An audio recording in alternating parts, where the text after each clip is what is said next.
Good morning, everybody. Welcome to what I kind of consider a new show, and also welcome to my new co-host, Kristy. Thank you. Introduce yourself. Kristy Snyder, and I've been in Bella Vista since June of last year from Prescott, Arizona, and I'm happy to be part of the community. Yeah, and I'm happy you're here. I know, right? Absolutely. You know, It's a lot of work to be done. Absolutely, and we talked about earlier about taking this show in a new direction. Correct. I think maybe even asking the community for some input of what they'd like to hear us talk about might be an interesting thing. Yes, we're always looking for input, and I've heard since being new that people really want to know what's going on in Bella Vista. Absolutely. Yeah. Well, you know, we used to have a show like that, so we're just going to bring it back. And that means we have two very exciting guests today. It's fantastic. Yes. So I would like to introduce Chief James Graves, the police chief. Police chief, correct. Thank you. Yeah. Thanks for having So me. haven't seen you in a while. It's been a little bit, yes. That's right. And you want to introduce our other guest too, who we'll be talking to in the second half? Chief Sims, Thank you. Thank you for it's having nice us. to meet you. Thank you. Thanks for coming. I know it's warm in here today, It so is. But we have the fire chief here, so in case anything happens, buckets of water. we're in good shape. I've been Buckets of water. scoping it out. Chief Graves, one of the things that we wanted to talk about today is a little sad, but can you tell us a little bit about the what's going on with the lady that's missing? Sure.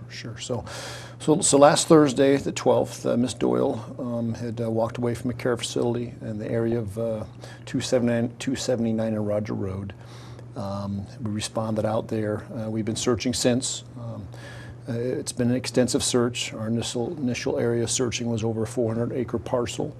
We had over 12 agencies participate in the search, all the city agencies available to us, as well as local agencies came out to assist. We searched relatively extensively for the first 72 hours using canines, bloodhounds.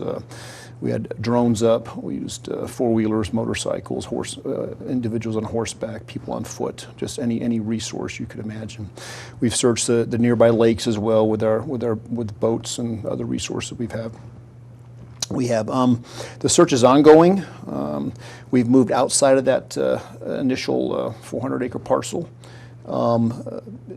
We've searched it extensively, and it's about the area between Highway 340, 279 Roger Road, and like the Highlands Gate, and a little bit, some areas a little along that area as well. That's a general search location.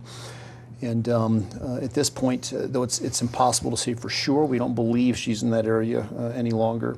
Though people know with the topography in Bella Vista, it's very hard to search. Very densely wooded this time of year. Foliage is very thick. Some areas you can't even get to. But we're fairly confident she's not there. So the search is ongoing. We've extended it a little further west in some different areas we think she may have gone to. In the past, she's been known to wander. Certain areas she's wandered to. And so we're just concentrating on some of those additional areas with some of our resources. We're also moving into an investigative phase a little more intensely into some electronic data and things that might have been in the area at the time that we can gather to let us know some folks that may have been there who may have some information they're unaware of that then we can get with them and see if they know anything. And so, again, the search is ongoing, and so we're still looking for the whereabouts of Mrs. Doyle. Do you think she may have gotten into a car and, you hear all the time about people just being picked up and Yeah, so that's like going to an old home or something? Sure. Yeah. And that's happened in the past, but every time with her in the past that it's happened, she's been brought back to her home and she's been located. And we've done all the things, silver alerts here in Arkansas. I've gotten several of those, actually. And in Missouri, we've done Facebook notifications, all the social media, all of the other electronic type media, be it radio or TV. So we put the information out there. So if she was picked up by just a citizen who saw somebody wandering, we would have thought we would have heard something by now. Yes, So we're just not sure, and it is as time goes on, it's a concerning case, but we're going to continue to work at it, and we'll eventually find out what happened to her. Well, I'm sorry that for the family, and I'm sorry you're having to do this, but I mean, even the dogs couldn't, you said, I think I read where you had the bloodhounds and even the cadaver dogs and things working, correct? Right. We have bloodhounds that work in the area. We have cadaver dogs work in the area. And they're going to continue to work some different areas that we find that become of interest to us. So again, it is a concerning case, obviously, because most times in these instances, these folks are located by now one way or the other. And so, again, we'll keep looking and we'll keep investigating, and I'm confident eventually we'll find out what happened to Mrs. Doyle. Okay. And Chief Sims, I think you played a part in this in the beginning as well? That's correct. Thursday night when the PD was notified, we were also notified at the same time. We met with the units that were actually dispatched to the scene at that time.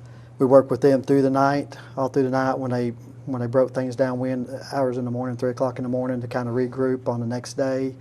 That very next day we had units also helping with the search. And then Saturday, I think, is when it pretty much kind of went to another direction where they were kind of focusing on certain areas where we kind of pulled back and the PD kind of took it over from there. Gotcha. Right, and we got some rain on Friday too, some serious rain.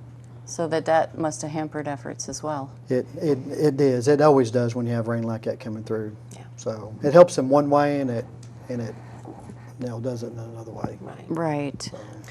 Well, not to change the subject, but let's talk a little bit about what's going on. Can you what's going on in your department? So generally, it's been this last year we're trying to get a little more back to normal. I know people are still concerned about the virus and some of the different variants coming up, but we're more back to what I would consider a normal year. We're doing some of our more normal activities with some precautions. We had our night out event just a couple weeks back. How was that? I attended, and it looked pretty well attended. It was exceptional. I mean, it was. I would say, it was probably our most well-attended, best event that we've done since I've been here and since in years past talking to folks. It's grown exponentially with the activities we do, and people. I think people were ready to get out, and so people came out, and of course the weather was wonderful. It was Usually the weather's pretty day. horrible that time of year to be outside, but the weather, I believe that week, if I remember, we were in the mid 80s and lower 80s, and so it was a really good event, and so it went very well, and so we're continuing on with some of our normal public events that we do. I did a coffee with the cop a few weeks back as well. I forgot that you do that. That's a really great thing. Yeah, we haven't done them in a while. That's the first one I did a couple weeks back. That went well. And we're going to continue on. We have our Fall Citizens Police Academy we're going to do. Now we're going to limit the individuals, I think, to 10 to try to give a little more social distancing and spacing within the classroom. Right. Just so people need to sign up for that now. People need to sign up for it now, and it's a great program. I think you're a graduate from it as well. I am are totally you a not? Yeah, yeah. and I'm ready for the second training. I'm ready to step it up. Exactly.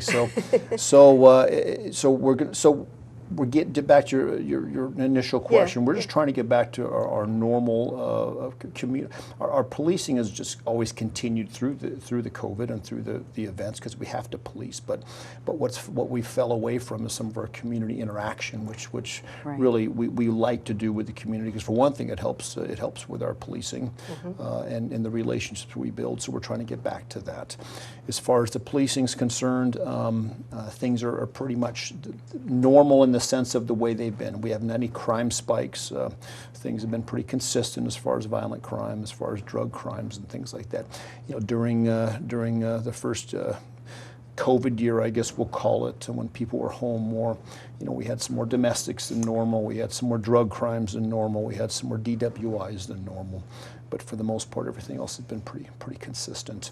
And now as we're moving into the rest of this year, as hopefully most folks in Bella Vista know, we've broke ground on our new public safety complex. Right, so that was a big deal. That was a long time coming, and we've been planning that for well over a year. We had some hurdles to get over with some of the planning, but we finally got through those. We broke ground on it, and everything's in place, and we believe we'll be done, ready to move in, barring any material shortages and things like that may be difficult. But we're planning on the building being done in the fall of 2022. Excellent, excellent. I can't wait. Let's remind people where that is. So yeah, so that's going to be if you're on 279 across from the Boys and Girls Club, just south of Roger Road, right next to our streets department. There's a big vacant lot there. Used to have some big trees in it. The trees are gone now because they're starting to do some of the dirt work and preparing the earth and stuff to start the construction. So you can see the site. The fences are up. The construction buildings are there, and the folks are working. So we're really excited because it's a long time coming. This is the first actual police station that's being built for the city of Bella Vista and for the police department. And the courts will be there as well and public safety dispatch. But this is the first building that's being built for that purpose.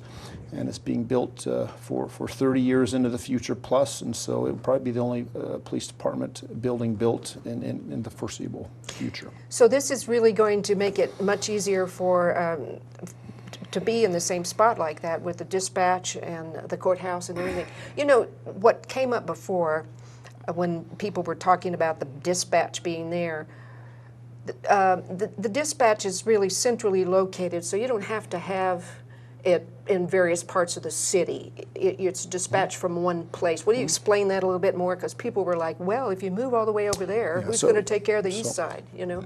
So we did get some of those questions early on. It's like, hey, people think where the police department is located now is sort of the center of the town, which it's really not. When you look at the geographical mass of the city, where it's located now is about the same central location as where it's going to be located. If you look at the geographical center, which is about the Duffers area, that complex right there, if you look at the geography of the city. So what I tell folks is, because people are worried, wow, it's going to be further away from my house. I live on the east side. You'll never be able to get to us in time. The police department is a little different from the fire department in the sense that we don't dispatch necessarily from the building. Officers come to work. They get their equipment, they get their briefings, they get what they need, and they go out in the field, and we're moving towards with some computers in the car and things like that where they don't really need to come back to the police station very much, and so they'll be out in their different sectors in the city, which is either central, east, or west side, and that's where they'll be, and so they'll get dispatched from those locations. And so really, where the building is has no effect on how quickly the police get to your call for service. It's where the cop is. That's the difference. It's where the cop is, correct. Yeah. Now, you've added some policemen, haven't you, since I haven't talked to you in about a year on camera. Yeah, we've added quite a few since I've been here. We're up to, the department itself is 52 personnel, full-time personnel with with 3 part-time personnel slots. And we're about 36. We're at 36 commissioned police officers right now. Does that include the dogs? That doesn't include the dogs. Oh, okay. But we're 36 commissioned police officers right now. We have three dogs. We have a third canine coming. Boy, in the next couple weeks, we've already purchased him, and he'll be coming here in the next couple weeks. And so we'll have 3 canine handlers and 3 canines, which is really a great force multiplier for us. Sure. And don't you all have some on bicycles as well on the trails? Sure. We have 6 bike officers who they do it part time, which means that they'll work their normal shift, or if they have time during their normal shift, they'll put on a bike uniform and they'll ride the trails, or after their shift they'll get put on overtime and ride the bike trails. And so that's real important to us because we have over 80 to 100 miles of trail out there because we just finished the second half of the inner 40 or whatever you want to call it, 11 under, I forget what they're calling it now. Little Sugar, I think. Yeah, so there's a lot of bike trail, which is great for Bella Vista. It brings people in here, but we really want to make sure we have a presence out there, and we do. Yeah. Well, you're going to have to come back more often because it's hard getting the last 2 years in 15 minutes here. Sure. But I've really enjoyed talking to you. Kristy, do you have anything else to say before we go to break? One of the biggest concerns is the speeding that's going on now. I mean, or driving over the center line. I live off of Glasgow, and it's constant. I mean, it's like a speed derby out there. And I know that by the golf course and by Loch Lomond Dam, there's a clock out there. A speed trailer. A speed trailer. So what is the plan? Is it to change the speed limit? Is it to... So okay, so speeding and requests and or complaints we get all the time, and as Bella Vista grows, we have over 200, and I think we're up to 250 new home builds a year. So you can do the math and tell you how many more residents are moving. I think our census just came out. We're at over 30,000 residents now. Yes, yes. Okay, so speeding's always been a problem, and we address it as we can. Right. But the problem, one of the things about Bella Vista is the topography. The roads are very narrow. There's no shoulders. Right. You may set a speed limit on a road at 25. That's appropriate for most of the road, but then there's a section that needs to be 15. And so it's really difficult just to continue to put up these different signs as the road I'm glad changes. you explained that, because between Brentwood and Highlands Pub, it changes like 5 times. Yeah. And it's really hard as the driver to Yeah. keep doing that, but now you explained why. It is, and that's why. So we'll get requests and complaints. I'll go out. I'll check the speed. I'll check the speed limit. We'll change the signs if it's appropriate. We'll lower the speed limit or raise it sometimes if need be. And then we'll take these complaints. We'll put out our radar trailer, which you mentioned, the one over by Loch Lomond. The radar trailer will track the different speeds over a period of time. It's basically a speed study. Then we'll be able to see, okay, is there a problem here? And if there is a problem, then we'll start assigning some patrol units to work the area. Moving forward, we'll move into having some dedicated traffic officers. As you see, we have a couple traffic motorcycles now. I don't know if you've seen them driving around. No, I have not. And we're going to move towards having a full-time traffic officer. That's all this person will do, is we'll get these speeding complaints, and then they'll work the speeding in the areas and through some enforcement. But really, I mean, it's not a problem that only Bella Vista faces. Oh, sure. It's just it's more noticeable, I think, because of the sound. And the roads are narrow, the roads are windy, and it's just a lot more noticeable. Yeah, I can hear it. I can hear it coming. Well, I think probably we need to take a break. But next time you come back, I want to talk about people driving over the center line, because it's a real nuisance. Yes. And no turn signals. And and we need a class on what those little gadgets are. Yeah, You know, turn the signals. turn signals. Most cars come with them. They do. Trucks. Anyway, thank you so much. I've enjoyed talking to you, and we're going to be inviting you back anytime you need to come and talk to us. Absolutely. You have an open invitation. Okay, thank you. Right. Okay, well, let's take a break. What do you think, Cindy? I mean, Kristy? I'm so I think sorry. we should take a break. Yeah, I think I need one so I Yeah. can identify who my co-host is. We'll be right back. Thank you, folks.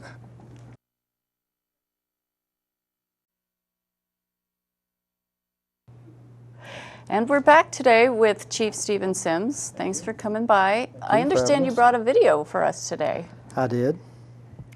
I think we'll be on the screen here in a few minutes. So, Do you want to tell us a little bit about what the video is? The video is going to be the difference between the old fire station in Branchwood and the new fire station that's coming up, and kind of tell a little bit about what that old fire station looked like, what it housed, what it done, compared to what's coming in the future. well, I tell you what, there's a huge difference. You know, I remember doing the walkthrough. This is Fire of the Chief old Steve fire Sims. I'm station. currently standing in front of fire station number 3 in the Branchwood area. This fire station was built in 1986. It housed a fire truck and an ambulance. We're going to take a walk through this station here. This station is going to be replaced later on this year. We'll take you through this station on what they're living in currently, and then we'll take you over there and show you what they're going to live in later on in the year. So right here, we're currently standing in the apparatus bay. You can see that it's a 1.5 bay here. We had the fire truck on one side and the ambulance on the other side, in the past. Right now, we just keep a fire truck out here because I don't have a whole lot of staffing. It's only staffed for 2 people here at this station, so we run a BLS engine out of it to provide medical support and fire support in this area currently. So currently, you're walking into the old fire station, Branchwood Fire Station. You're walking into the living room and kitchen area. As you can see, these areas are combined together. This is also the office over here. You have the living room, kitchen, and office all in one. And you can see it's very, very cluttered in here with everything we have in here for a fire station. If you walk this direction here, walk around here, then we have one bathroom, because like I said, I only have 2 people here. Then you step right into where the guys live. where the 2 guys live. As you can see, we only have enough room to put 2 people in here. 2 guys sleep here 24/7, and then we have a little storage area back here. So we're living currently right here, this is less than 1,000 square foot of living.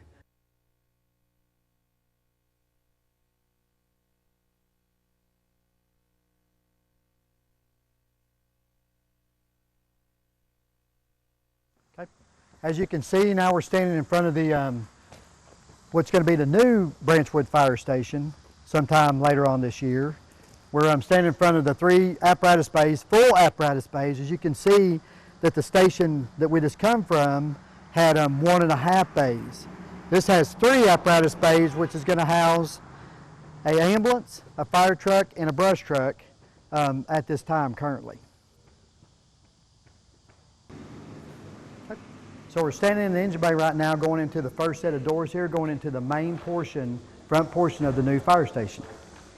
So as you come on through here, the first building to your left is going to be the office, watch room area, where the guys will do the reports, all their staff reports and things like that will all be done in this office right here. As you can see in that last fire station, there was no office to do that in. We were doing it right there in the kitchen area. Okay?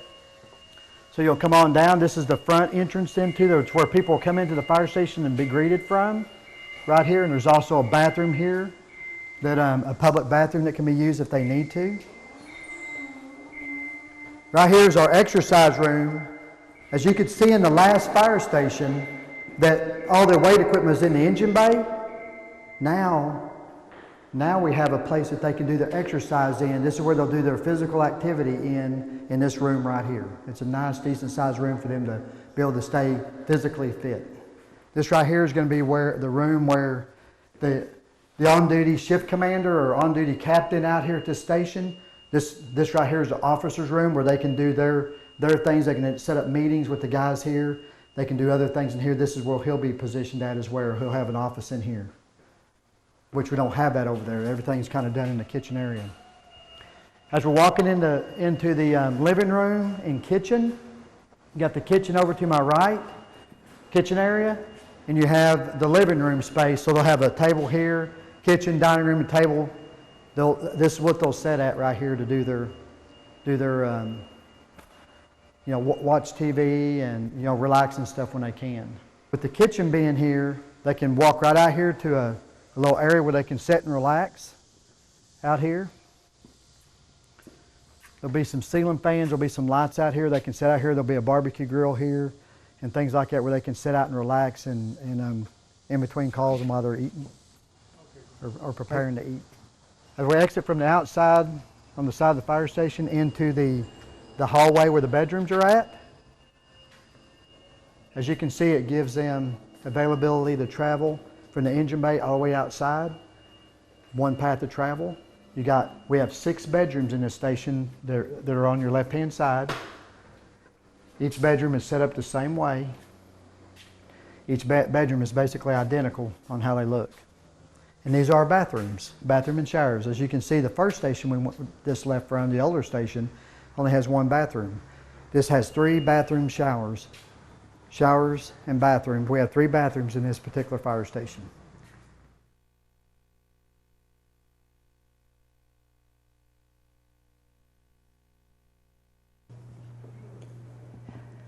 Okay, so one looks like it could fit into the other easily. So what's the square footage difference? The current fire station. The current fire station is about 2,500 square foot. Okay, that's engine bay and the living quarters. Living quarters about 960 and the engine bay is 1,500 or so. The fire station we're going to be moving into is 7,300 square foot. So you can actually take that one building, set it in the engine bay, the whole building, and set it in the engine bay itself. So that's kind of an indication of how Bella Vista is growing. That's right. That station was built back in, the current fire station was built back in 1986. And that was to serve the population at that time, which was, there wasn't a whole lot in Bella Vista at that time out in that area, and the Highlands area was just now being developed. Right. It was basically there as an infrastructure for people to say, hey, there's a fire station here. And of course, Branchwood and Highlands Clubhouse was out there, but it was a place to say we have a fire station. it was kind of a amenity type thing that for people to build around. So what's the biggest challenge you're facing right now with that actual construction? Right now, we're facing a shortage of garage doors. As you can see, I've got 6 that got to go on that station, and we're also facing a challenge on the windows currently. And without a conditioned space, it's hard to put other infrastructure inside there currently. So what's the latest on the backlog? They told me that maybe by the end of the month we should get garage doors, possibly, and the windows I have not heard yet. You were not anticipating that, were you? No, not at this time. We actually went from engineered steel building, like our new fire station is that we built in 16. We went away from engineered building and went to wood frame construction to try to limit some of that problem. But we've ended up into a window situation and garage doors. Okay, so with a bigger building, does that mean you're adding more staff? We'll eventually, in the long run, add more staff to that station, hopefully. But it'll allow me to split up our current fire station, which is the newest one that we built in 2016. I'll move personnel from that station to the new Branchwood fire station to increase the staffing out there to at least 4 people. Right now we have 2. Okay, so what's your staffing need? I mean, are you actively recruiting? We're always recruiting. Right. I mean, and it's hard. It's hard to find. It's hard to find trained personnel to do the job we do, and so we're all the time looking for people. Matter of fact, I done interviews yesterday, and I'm looking for one person right now currently to fill a vacancy, but it's hard to find that right now. But yeah, we're always needing staff, just like the police department. We're always needing staff because we're getting busier. We're on tune. This will be the first year that we got close to 4,000 calls in a year, and we generally are around the 3,000 range. So this year we're going to hit around 4,000 EMS. And you got to remember, when fire and EMS makes a call, we don't have the luxury of staying in town. Most of the time, we have to travel outside the town to take our patients. So we go to Rogers or Bentonville. So that takes a lot of my staff at times. Right. I may have half the staff and fire staff in another city transporting her. And that could be anywhere from 2 to 3 hours that they're not on the clock. Well, it could be. They're on the clock, well, they're but on the they're clock, not. but it could be. Sometimes it's up to an hour, depending on where the call comes from. Right. It could be up to an hour or more before they get back to their quarters. So of those 4,000 calls, are most of them EMT? They are. Most of those are medical calls. We have probably a little over 1,000 or so fire calls a year, but the majority of them are EMS. So, during the pandemic, it makes it even harder. Oh, yeah. So, Yeah, the protocols for one thing. yes, protocol, it changed us, folks. I mean, I know it did with PD too as well, and PD don't have the interaction a lot of times we have with the community, especially inside their house, especially if they're actively sick with the virus like that, then it makes it more challenging for us. Wow. You know, I have to compliment you one more time because you deserve it. Your department, the way you handled the vaccinations and got everything up and going, and you got another one started now with We the do. booster. We do. It's actually going to be August 23rd, Monday at St. Bernard's. You can sign up on the city website, which is filling up pretty quick. We have half of the spots already filled up out of almost 1,000. We're trying to do 1,000 shots. But just keep in mind, follow the CDC guidelines on immunocompromised patients. If you live with somebody that's immunocompromised, or if you're a solid organ transplant or a solid organ person looking for a transplant, those are some of the criteria that you need to meet before you can have that third booster at this time. So does it need to be the 8 months that they're talking about? For instance, if somebody got the shot in March, do they need to wait till November? That's kind of what they're saying right now. I think that in sometime in September, we'll know more about who's going to be more eligible for that third booster based off that time frame. Okay. But they're saying anybody that had it earlier in the year or late last year, then you probably need to be thinking about a booster if you meet that criteria. Okay. Yeah. Well, again, you guys did a fabulous job on that. I just couldn't imagine how quickly, and I put that to good use. I just got back from an overseas trip. Yeah, good. Put your card right up there and walked on through. So. Walked on through there. No, it was a good thing that we were able to do that. It wasn't only us, folks. It was. I mean. Oh, I know. I know it was the Bella Vista Fire Department, pretty much the clinic, but we had members from the police department. Yeah. I mean, the police department helped greatly. We had several people from the police department that was helping with that event, doing different things. We had, our partnership with the Northwest Medical Center. If it wasn't for them, we wouldn't have been able to get the vaccines that we needed to do that. We also had the partnership with the Northwest Arkansas Council. So there's a lot of things that play in that, and it's going to be the same thing. The PD's helping with this as well to make these things happen. I mean, they got somebody on their staff that is awesome at organizing that type of stuff. So she is very well. Yeah, it's interesting to see how closely you work together. People think of you as being separate, but you're not. No. Yeah, we work. I mean, we work together a lot. I mean, on a lot of things we do, a lot of things they do, pertains to us. A lot of things we do pertains to them. So Yeah. it's a. And it seems like you two get along, so that's got to be a benefit. It always is. Oh yeah, For sure. it is. Even though it's still a professional relationship as well, so it wouldn't matter if we didn't personally get along. We'd still do it from a Of professional course. standpoint. Oh, But exactly. we And do you- personally get along as well. Yeah. Yeah. And you have to do that because you have to have that good working relationship to make things happen.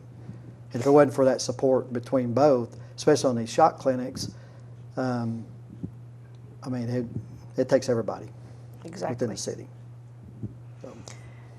So what else you got coming up? I mean, it sounds like Well, enough. well, we're looking for land for the new fire training facility. That's It was also right. on the bond project, but we've been running into some roadblocks because of the land that's available here is generally, if you're trying to meet the criteria or the requirements we need here, it's owned by two people. And that's the POA and that's Cooper Communities. But at one point, I believe we had an agreement with the POA, and they we and did. that the land didn't work out or something. That's correct. We did. We actually had land that was down at Tudor and Chelsea. Yes. That we're looking at, and there's a lot of variables behind. Before we could even think about purchasing the property. I had several people look at it prior to that. People say, "How can we look at it before that?"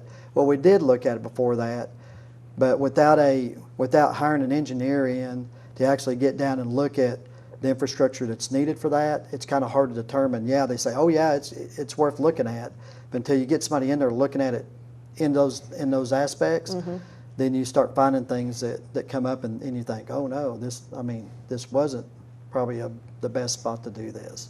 What I was looking at mainly was for that area.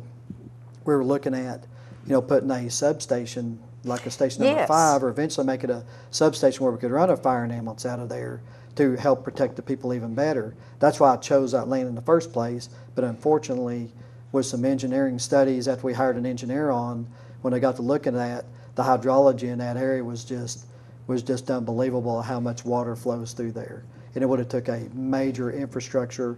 There, I heard numbers up to $750,000 just to make a canal and infrastructure canal that would support the water flowing through there, and it would also disturb where we'd have to put our septic field at. Gotcha. So that's what happened there. Gotcha. It wasn't that we just chose this land. We actually looked into it prior to that, and I had people look at it and say, "Yeah, I think it'll work," until we actually got engineers to look at it. So no progress yet. No progress. We've thrown out a lot of different things, but a lot of different areas. We talked to Cooper, we've talked to the POA on some things, and there again, it goes to hydrology and what water flows through a particular area. We're not flat, so we have a Yeah. lot of valleys. And we have a lot of land that's nestled around valleys, so we have to look at that as well. So if anybody out there that's watching this that has land that's not in the POA that they might want to sell about 4 or 5 acres, then let me know. Good marketing here. There you go. You don't There we mind. go. Nice segue. Yeah, nice segue. Well, I think we are ready to go I to the think house so. for today. But it's really great to have you both back. Thank you for being you. here Yeah. today. Thank you. It has been a long time since I've been on, and Yeah. it's been a long time since I've been on. Well, Yeah. there's I think the last person I had was Milton. I think he, Yeah. so it's just been a long time, and Well, we'll have you back. glad to be back. It won't be that long next time, we promise. Okay, Well, great. I think we've done it for today. What do you think? I think I feel better informed. Well, it's JB Portillo and Kristy Snyder. signing off. We'll see you next month, so let's talk about it.